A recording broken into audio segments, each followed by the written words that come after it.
First question, Leslye. We know you are a great Star Wars fan. So when you envisioned the Acolyte, what was important to you to include in this story?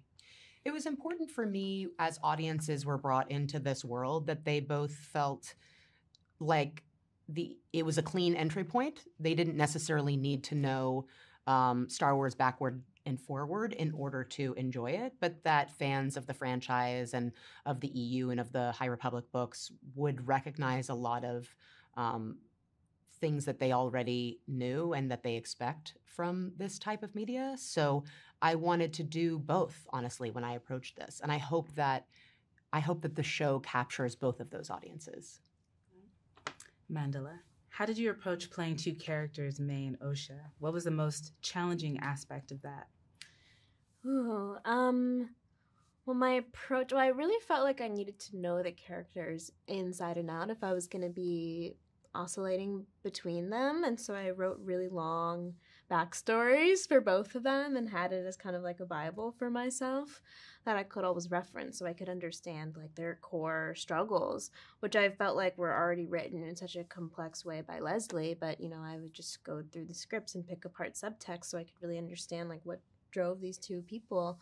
And physically, I thought about yin and yang a lot, and I thought that would just be such a fun concept to play with, because yang is light and it's masculine, and yin is dark and seductive and feminine, and the interplay of those two things. I just really wanted to physically differentiate the two characters, so you kind of always knew who you were looking at.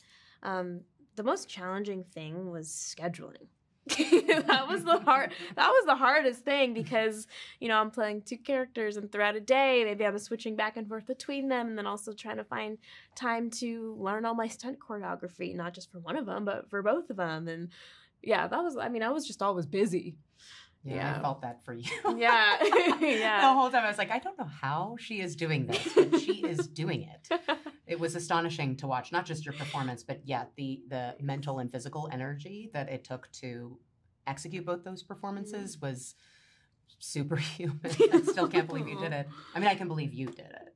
Stop. It's true. Stop. Leslye, how did the decision to design practical sets and not use CGI come about, and why was it important to you? It was important to me to utilize practical sets, puppetry, costumes that reflected the High Republic, not just Star Wars media we'd seen already for the Jedi. To utilize lightsabers that could still be used in combat, but still have a light emitting from them, which actually I didn't realize, but is really difficult to do, because in order to have the lightsaber light up and still get the light off of other people's faces, they're very, very heavy. And the amount of work that you guys were doing with the lightsabers, they needed to be lighter, like they are in the prequels, in order to do that type of sword fighting. But they were all put in later. The lights were all put in later. So we had to basically make a hybrid of a new lightsaber. Yeah. So those types of things, they were a bigger challenge. But I think that the finished product visually recalls a type of Star Wars I grew up loving, but also the type of Star Wars I was interested in making and seeing. So, Amandla, tell us about your fight training and the weapons you learned to use.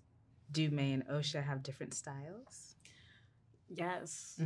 They have very different styles, and I think also Osha's style is kind of in a nascent place. Yeah. Which makes it opens up a big expanse for us in terms of where Osha goes and where she can go. But with May, I started by just my stunt master, my kung fu master and stunt trainer. His name is Jung-jae Lu. And he was absolutely wonderful. And he started me off with, there was a circle on a cardboard box with a cross and an X.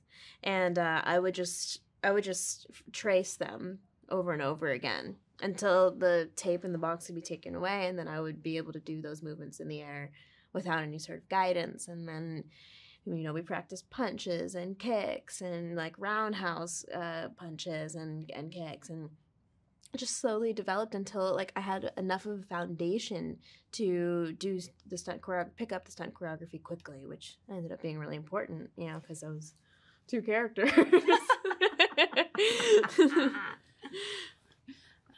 Leslye, tell us about casting Amandla and why she is perfect for the role.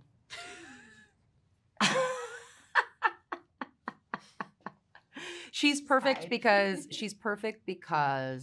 I, of course, had been a fan of hers. But The Hate U Give, I've given this answer before, but The Hate U Give was something where I felt like her performance was not only fully realized, supporting obviously the overall narrative, but that culturally it was also reflecting an environment and a climate. So it was like a performance that transcended just the narrative that was being told. And I think if you're going to do Star Wars, you need someone who can do that. You need someone who's not just thinking about the performances and the fight choreography, even though you did all of those things beautifully and very analytically and very thoroughly. But I think you also knew how to have that 4D experience of being part of this story, but are also the larger story and what it means to so many people. Last question for both of you. What does it mean to each of you to be part of Star Wars? Wow. I just hope I make my dad proud. He passed away recently, so I don't know. I when I started working on it, he was so proud of me, and he had dementia. So as I worked on it for the following 4 years, I sort of, you know, with dementia, you lose them before you lose them. So by the time he passed away last September, we were just putting the finishing touches on the show. And I've just felt sad that he never got to see it, because he was somebody that I really, you know, introduced me to Star Wars. So I felt like it was a big achievement that I wanted him. I guess he is still seeing it in some ways.